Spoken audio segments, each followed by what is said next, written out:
Mutungamiriri wekereke inonzi Your Prophetic Healing and Deliverance Ministries Muprofita Walter Magaya vamiswa pamberi pedare redzimhosva vachibva vabvisiswa bail inokwana kuita iyo $2,000 uyo zvekare vakanzi vanopota vachienda kunozvizivisa kumapurisa katatu pasvondo vasiye pasipoti yavo uye varambe vachigara paadresi yavasiya. Muprofita Magaya vari kupomerwa mhosva yekubata chibharo musikana anonzi Petronella Donodzo Mandaza nemakore 25 ekuberekwa anogara kwaSeke kuchitungwiza. Petronella anovewo zvekare mwana wechikoro paMidlands State University iri kuGweru. Zvinonzi gore rakapera mumwedzi waJune akadaidzwa namuprofita kuuya kumba kuMount Pleasant pahouse number 22 achibva abatwa chibharo akapuwa marinita iyo $200 achibva audza nyaya yacho kumukomana wake anonzi Elliot akuda kwashe. Zvimwe zviri kutaurwa naPetronella ndezvekuti muprofita vakaita bonde naye vasina kuzvidzivirira. Zvese izvi muprofita Magaya anozviramba. Asi nhasi uno vapinda mukati medare redzimhosva paHarare Magistrate vakanzi vazodzokawo zvekare musi wa15 September.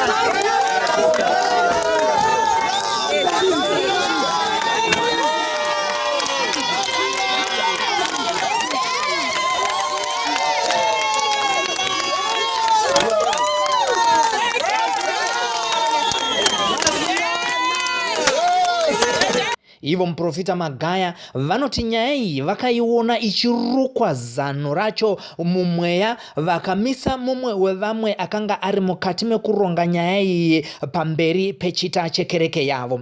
Ngativanzwei vachibvunzurudzawo nyaya iyi kune mumwe wevamwe avo vaironga nyaya iyi tisingazive kuti vaironga ava vakanyangira yaona here.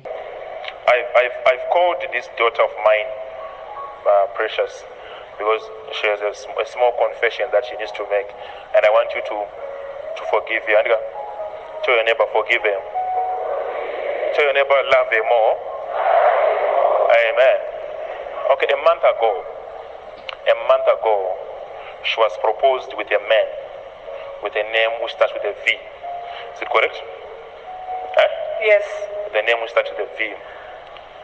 And this man convinced you and you are in love with him, and he has promised to marry you. Is it correct? Yes. Okay. But unfortunately, on the way, this man convinced you to hate me in a way, and it was not your choice, but he convinced you. Is it so?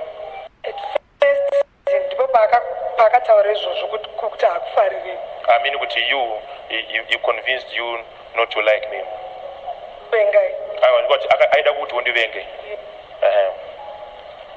Then this man made sure that you bring this young lady to him. Come here.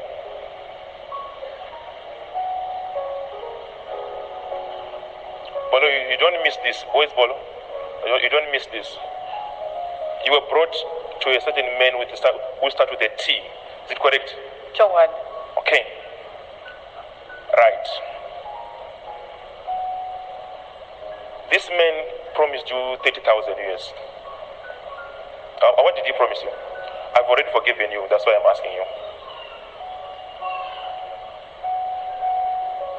Akapromisa izvozvo but not kwanziri. Oh, I promise $30,000. Unless kana tataura zvangatibvunza. Ndopa akataura kuti ndinokupai. Oh, akati kana confess and pay $30,000. Okay. This man was working with 3 other men, one with a T, one with a V, one who start with an E. Then they called you. What did they want from you?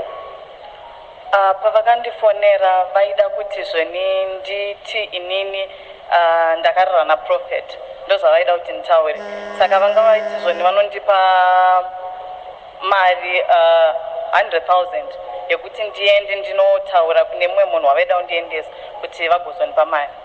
Vaifanira kutora video. Vaifanira kutora video. I'm being told that there is a lady with the name Nyasha who received a message today or a day before. Where are you?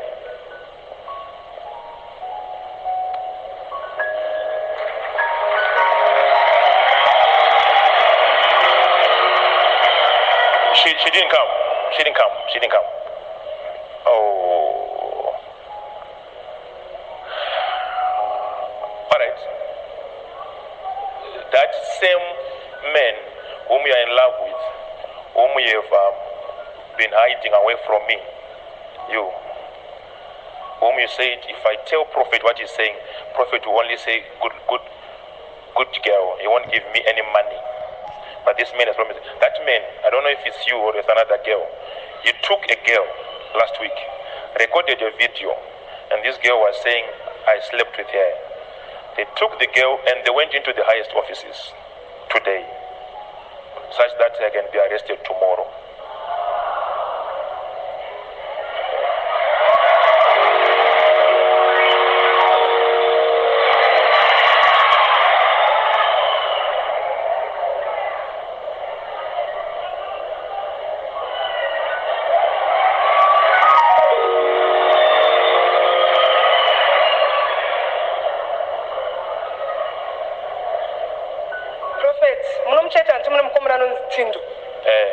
Tindo akandishedza ini ndakanditi Precious uya kuno vandishedza vakandipinza mumota mavakandipinza vandipinza mumota chinhu zvavakakwanisa kuvhura chakanga chiri pasi maive munogara pfuti vatora pfuti vakavhura vana chavakatora vakarakidza pfuti ndobva vhara pfuti ndobva vataura kuti uri mwana wamagaya here wewe ndobva ndati kana vairekodha zvandikutaura izvo vari kuzvinzwa ndobva vanditi ndobva vatanga kutaura bad about you ndobva ndataura zvamutaure nehandisi kuzvida ndakubva pamuri bva vataura zvavakataura zvikanzi iri dhiri rawajoin aidzirire zvigure ambudike zvekumhanya ndoshona yavakataura. Okay, ndirini wazvakaitika? Zvinhu zvakatanga kuitika last week vatanga kuitika musi wa6 July.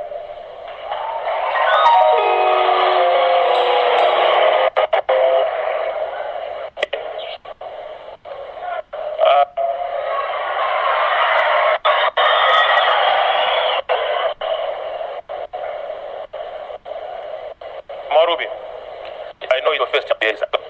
I'm sorry I did not tell you. I love the lady seated next to you. Her name is Quina. She's the aide to my wife. She's loyal. I love her and I respect her. Where is your husband? Where are you, Casper?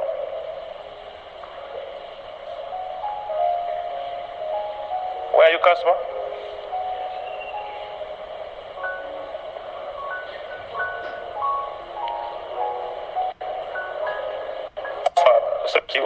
You don't know what is your husband. Casper is the right informant of the man. This one?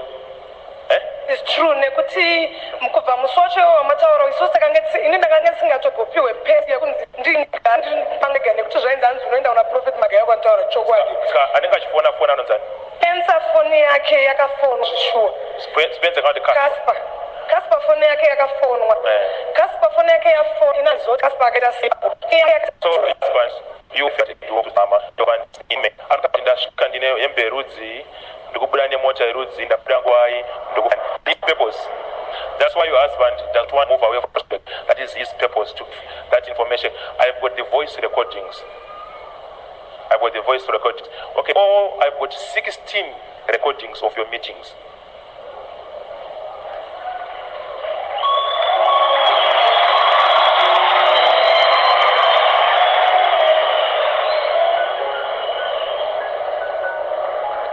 So today, I want to inform you this. After the unveiling of Bulawayo, after I spoke about tents, after I built the hotel, there are very, very, very big senior people who are upset with me. and they want me arrested.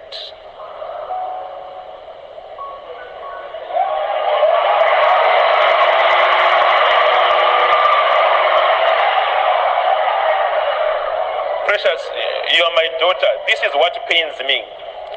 What pains me is I see you every day, every month doing ushering, and you look at me every day, every month, and I know all this. What pains me was your statement yesterday, which you said to her. Say word by word what she said.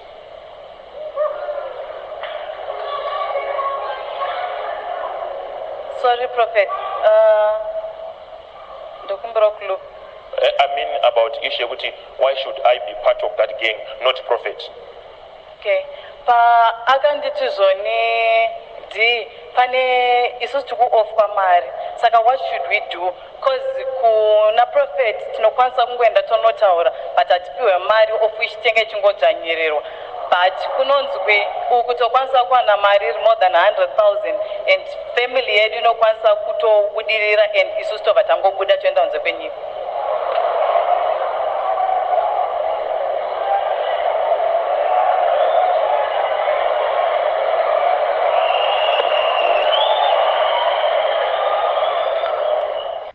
This is the plan. Their plan is to convince all the top offices, which they have done today. They went, they convinced all the top offices, and they labeled me a rapist. What do you want to say? inini ndambobvira ndataura kuti hanzi makarara nini kana kuti mudaurara nini. Diana akabvunzwa Diana akanzi wakarara naProfeti here. Diana akataura kuti ndakarara naProfeti, proof ndinayo asi handigone kukupai proof kana musina kundipa mari.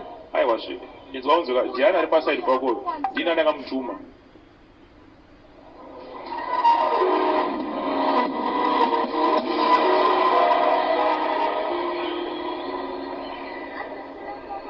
Pamaita meeting ndiye mwacho aikurekodai.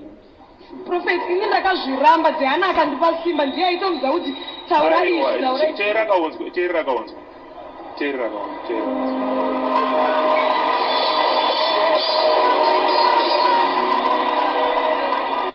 This one came the day that she received the message. And said, Prophet, she said to one of the counselors, there's a man. And I got the messages from that number. There's a man texting me. He's saying, my name is Overseer Timmy. So when the man thought when he said Overseer Timmy, then she will say, Overseer is speaking to me. And they say to her, Wachite Mari. Another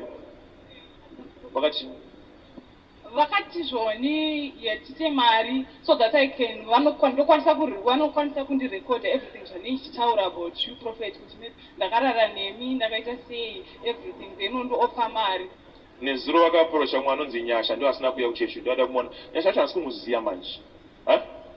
I know Nyasha cause ini ndakabva ndakonfronta Nyasha ndikati Nyasha iwewe siyana nezvaurikuita na Tendai then Nyasha bhabva atonditi Precious Nyasha Tendai akandiofa akatondita ndipani madhiri akuda kupinda madhiri ayo ndokwanisa kukupa 3,000 saka ndakabva ndati kuna Nyasha iwewe ichi Sunday the best thing toenda kuna mama ndona maichwero tovaudza nyaya iyoyo then kana tichiwana somebody watinokwanisa ndionewo picture Nyasha kuti aisumuziya ndazama kuti ndimuone pamweya ndangoona kusimba ndazonazoona chisoti. As I'm moving around with them, they are saying funny statements. They are accusing me.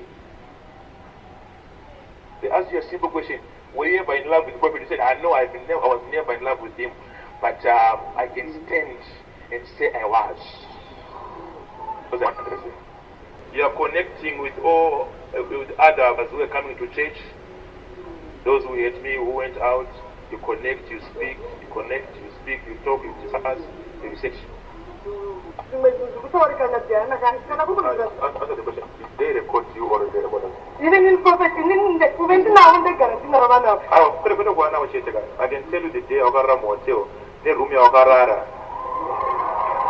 I can tell you. Prophet, Kurara Patakata Motel, Nandina. And somebody three, we are not even don't know who's the lawyer, who's the Buddha. I didn't have any more Amaro, okay, this one isn't. And this one isn't.